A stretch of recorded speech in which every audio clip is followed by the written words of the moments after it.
बिस्मिल्लाहिर्रहमानिर्रहीम। अस्सलामुअलैकुम। होम्योपैथिक के इस चैनल में सबको खुश आमदीद। मैं हूं डॉक्टर आबिदा फ़ारूक, आपके साथ होम्योपैथिक की मेडिसिन शेयर करती रहती हूं और होम्योपैथिक की नई नई मालूमात आप तक पहुंचाती हूं। होम्योपैथिक की बहुत अच्छी अच्छी मेडिसिन मौजूद हैं। होम्योपैथिक को आप सर्च स्टडी ज़रूर कीजिए और मटीरिया मेडिका बोरे की या आप किसी भी बहुत अच्छे जो आपको लगता हो मटीरिया मेडिका की स्पेशल जो है होम्योपैथिक के, आप वो इस्तेमाल कर सकते हैं, उसको पढ़ सकते हैं, स्टडी कर सकते हैं, होम्योपैथिक की मेडिसिन्स को जान सकते हैं। या अगर आप सीखना चाहते हैं तो ज़रूर सीखिए। होम्योपैथिक की मेडिसिन्स बहुत ज़बरदस्त हैं। ख़ास तौर पे बच्चों की स्मॉल पॉक्स के हवाले से आज मैं बात करना चाहूँगी कि स्मॉल पॉक्स से जो वायरस जो है वो कौन से वायरस हैं जो अब हम कांटेक्ट में आते हैं तो वो उनसे कैसे कैसे इन्फेक्शंस फैलते हैं। तो सबसे पहले मैं बात करना चाहती हूँ वायरोला वायरस के बारे में, जो सबसे ज़्यादा अफेक्ट करता है। वायरोला वायरस एक्चुअली जो है ना वो मेजर भी होता है और माइनर भी होता है। माइनर में ये फ़र्क होता है कि मेजर वाला जो है वो 2% होता है, आजकल तो ये रहा ही नहीं, लेकिन मेजर जो है वो 2% होता है। गले में होता है, सबसे ज़्यादा अफेक्ट गले में करता है। पानी और खाना खाने में प्रॉब्लम होती है सबसे ज़्यादा, और कभी कभी इससे जो है वो डेथ भी हो सकती है। पुराने लोगों का जो होता था, देखा जाए तो उनके जो पूरे जो चेहरे होते थे उन पे गड्ढे पड़ जाते थे मेजर में। और इसी तरह माइनर जो है वो 98% होता है। ये पूरे चेहरे पे नहीं होता, लेकिन आजकल ये देखा गया है कि वायरोला मेजर और माइनर जो है वो उसमें दाने निकल आते हैं। बात करते वक्त आप देखेंगे कि किसी के पास अगर आप बैठे हों और किसी को स्मॉल पॉक्स अभी निकलने वाले हैं या आजकल जो है वो सीज़न है, तो उसकी जो मुंह से जो ग्रुप ऑफ जो बूंदें होती हैं, यानी कि जब हम बात करते हैं तो वो जो पानी की बूंदें होती हैं, जो सांस से भी आपको एक दूसरे की सांस से भी कांटेक्ट होते हैं तो सांस से भी फैलता है और इसके अलावा बूंदों से भी फैलता है। जब हम बात करते हैं सबसे ज़्यादा नाक से होता है और मोस्टली 99% जो है वो इसी तरह से ये इन्फेक्शन फैल जाता है। बच्चों को स्कूल में 30% हो जाता है। स्कूल में जाते हैं, उनके साथ हाथ मिलाते हैं, बैठते हैं, उठते बैठते हैं, तो उनको बहुत ज़्यादा ये फैल जाता है। ये थे इसके साइन एंड सिम्टम्स, यानी कि कैसे फैलता है। सबसे ज़्यादा सिम्टम्स की बात करते हैं तो सिम्टम्स जो है वो इन्फेक्शन की बात करें तो वायरस जाने के बाद जो है वह 12 दिन के बाद जो है ये बाहर निकलता है, आहिस्ता आहिस्ता बाहर निकलता है।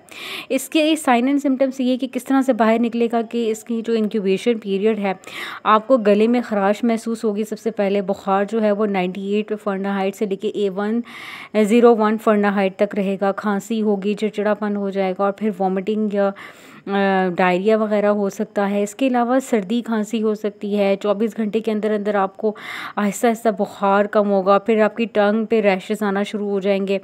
टंग के साथ साथ रैशेस आएंगे और पूरे चेहरे पर, हाथों पे भी आपको इसी तरह से छोटे छोटे दाने निकलना शुरू हो जाएंगे। उसके बाद हम जो है वो पैरों में, पेट में बुखार, इसी तरह आपको पेट में इस तरह से होगा कि पेट में डायरिया वगैरह हो सकता है।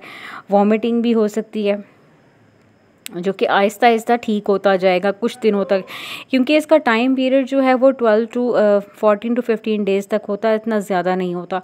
आहिस्ता आहिस्ता जब ये चीज़ ठीक होगी तो रैशेस में पानी भरेगा और सूखने के बाद फिर वो ठीक हो जाएगा। इसी तरह से 3 दिन से 7 दिन तक जो है वो पानी जब सूखता है तो उसमें स्कार तक बनने लग जाते हैं और फिर 15 दिन तक जो है वो हमें जो है ये इसी तरह से ये बीमारी जो है वो फैलती है और ये इसका इंक्यूबेशन पीरियड मुकम्मल होता है और ये तकरीबन दूसरों तक जो है वो ना ये 1 महीने तक जो है वो दूसरों तक फैल जाता है। 15 दिन में जैसे आप ठीक हो गए और उसके बाद जो उसके साइड इफ़ेक्ट्स होंगे वो दूसरों तक भी लग जाएंगे ना, यानी कि जो उसके साथ पेशेंट के साथ जो लोग रहते हैं उनमें से भी किसी को हो सकता है। इसकी प्रिवेंशन हम कैसे कर सकते हैं? होम्योपैथिक में इसकी ज़बरदस्त प्रिवेंशन मौजूद है। सबसे पहले जब इसका सीज़न स्टार्ट हो, आपने ये बातें बहुत गौर से सुनी, जब इसका सीज़न स्टार्ट हो आप इससे कैसे बच सकते हैं? वेरोलिनम होम्योपैथिक की सबसे बेस्ट मेडिसिन है। आगे इसका इमेज आपके सामने आ जाएगा। वेरोलिनम मेडिसिन आपने 3 दिन जो है वो सुबह के टाइम आपने इस्तेमाल करनी है। 2 ड्रॉप्स आपने इसके इस्तेमाल करनी है। नेक्स्ट आपने 2 ड्रॉप्स फिर नेक्स्ट डे आपने फिर सुबह के टाइम जो है वो वेरोलिनम आपने इस्तेमाल करनी है। इसी तरह 3 दिन आपने लगातार इस्तेमाल करनी है। इसी तरह आपने जो है वो 200 पोटेंसी में वेरोलिनम को आपने लेना है। वेरोलिनम जो है वो 200 पोटेंसी में आप लेंगे और 10 दिन आपने इसी तरह इस्तेमाल करना है। सुबह सुबह आपने इसकी 2 बूंदें इस्तेमाल कर देनी है।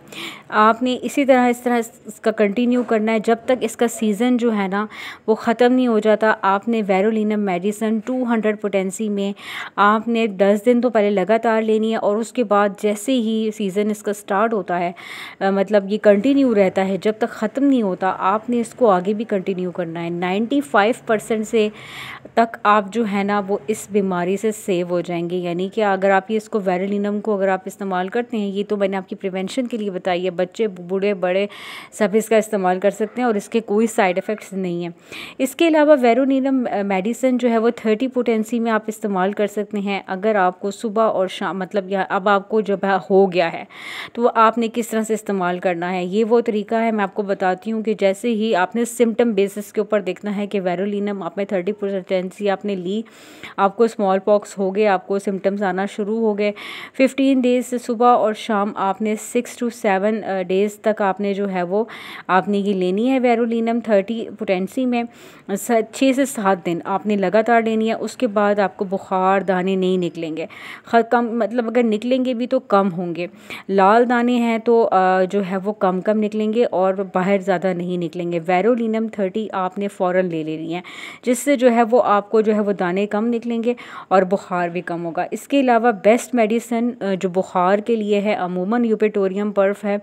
जब भी किसी को बुखार होता है मैं यूपेटोरियम पर्फ बहुत प्रेफर करती हूँ, बहुत बेस्ट मेडिसिन है होम्योपैथी की। बुखार किसी भी किस्म का हो, यूपेटोरियम पर्फ रेगुलरली पर डे में इसका इस्तेमाल भी करती हूँ। अगर किसी को हो जाए किसी भी तरह का बुखार हो, बहुत इफ़ेक्टिव है। यूपेटोरियम पर्फ आपने 30 में यूज़ करना है। यूपेटोरियम पर्फ आपने किस तरह से यूज़ करना है कि वेरोलिनम आपने यूज़ की, उसके बाद आपने यूपेटोरियम पर्फ को इस्तेमाल करना है। हल्के हल्के से दाने आपको स्टार्ट होंगे और आपने जो है वो 30 पोटेंसी में जो है वो जैसे ही आपको हल्के हल्के दाने स्टार्ट हों तो आपने रेह स्टॉक्स इस्तेमाल करना है 30 पोटेंसी में।